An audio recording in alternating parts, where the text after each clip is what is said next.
Dostlar, Amerika məktəbləri ilə bağlı danışmaq istəyirəm. Təbii ki, hər məktəbin həm mənfi, həm də müsbət tərəfləri var. Amerika məktəbləri ilə bağlı isə mənfi tərəflərindən xüsusi diqqətli olmaq lazımdır.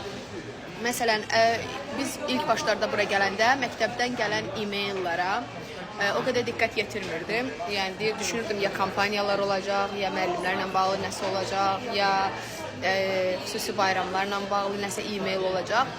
Amma sonra anladım ki, gələn hər e-maila diqqətlə yanaşmaq lazımdır, diqqətlə oxumaq lazımdır.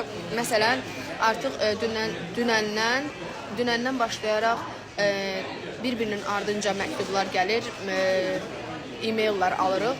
Hansısa Fairfax ərazisində, bizim yaşadığımız ərazidə, hansısa məktəbdə yuxarı sinif şagirdləri sosial şəbəkədə silahlı paylaşım ediblər, silahla bağlı paylaşım ediblər və bu artıq onlar üçün həyəcan təbili olub, müəllimləri üçün.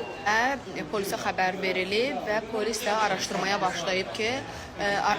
başlayıb ki, silahla şəkil çəkdirmək yuxarı sinif şagirdləri, yəni bununla nə demək istəyirlər, məqsəd nədir, ola bilər, hər şey ola bilər, silahlı basqın da eləyə bilərlər məktəbə, özlərinə də xəsarət yetirə bilərlər, hansı uşağa da xəsarət yetirə bilərlər və dünəndən başlayaraq biz belə deyim də 2 saat, 3 saat arayla davamlı e-maillər alırıq ki, polis araşdırma aparır, bizim üçün şagirdlərimizin təhlükəsizliyi ən yüksək həddədir.